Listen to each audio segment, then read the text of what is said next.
Indian box office എന്നത് നായകന്മാരുടെ കുത്തകയാണെന്നുള്ള വിശേഷണമാണ് Indian സിനിമയ്ക്ക് പൊതുവെ ഉള്ളത്. സിനിമ എന്നത് എക്കാലത്തും നായകന്മാരുടെ കഥ പറയുന്നതാണെന്നും സ്ത്രീകൾ അമ്മ, കാമുകി, സഹോദരി, സുഹൃത്ത് തുടങ്ങിയ വേഷങ്ങളിലേക്ക് ഒതുക്കി നിർത്തേണ്ടവരാണെന്നുമുള്ള കാഴ്ചപ്പാടുകൾ മാറ്റി എഴുതിയ ചില സിനിമകളുണ്ട്. അങ്ങനെ സ്ത്രീ കേന്ദ്രീകൃതമായി ഫീമെയിൽ സൂപ്പർ ഹീറോയുടെ കഥ പറഞ്ഞ് ബോക്സ് ഓഫീസിനെത്തിയിട്ട നായികമാർ ആരൊക്കെയാണെന്ന് നോക്കാം. നായികമാരുടെ കഥ പറയുമ്പോൾ കളക്ഷൻ ഉണ്ടാക്കാൻ പറ്റില്ലെന്ന കാലങ്ങളായുള്ള പരാതിയെ കാറ്റിൽ പറത്തുന്ന സിനിമകളിൽ ഏറ്റവും ഒടുവിലെത്തിയതാണ് ലോക.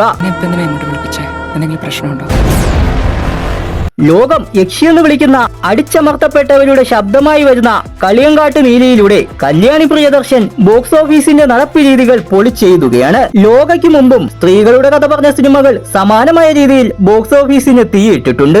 ഇന്ത്യൻ സിനിമയിലെ തന്നെ ഏറ്റവും വലിയ ഹിറ്റുകളിൽ ഒന്നായ സ്ത്രീ 2 ആണ് അതിൽ ആദ്യമുള്ളത്. ശ്രദ്ധ കപൂർ പ്രധാന വേഷത്തിലെത്തിയ ചിത്രം നേടിയത് 884 കോടി എന്നാണ് കണക്കുകൾ പറയുന്നത്.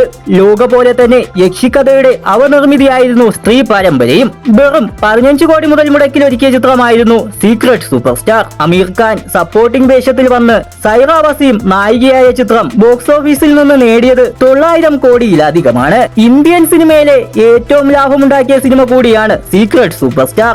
ദീപിക പദുക്കോൺ നായികയായ പത്മാവത് 361 കോടിയും, കങ്കണ റണാവത്തിന്റെ തനു വേഴ്സസ് മനു റിട്ടേൺസ് 200 കോടിയും, ആലിയ ഭട്ടിന്റെ റാസി 160 കോടിയും നേടിയ സിനിമകളാണ്. സ്ത്രീയുടെ തന്നെ ആദ്യ ഭാഗം നേടിയത് 157 കോടിയാണ്. വിദ്യാ ബാലന്റെ ഡേറ്റി പിക്ചറും 100 കോടി ക്ലബിൽ ഇടം നേടിയ ചിത്രമാണ്.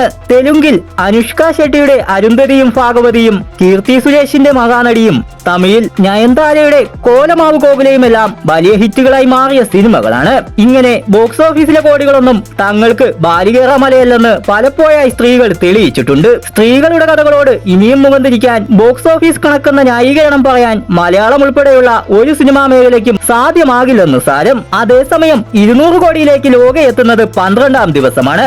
മലയാളത്തിലെ ഏറ്റവും വലിയ ഹിറ്റിലേക്കാണ് ലോകയുടെ കുതിപ്പെന്നാണ് കരുതപ്പെടുന്നത്.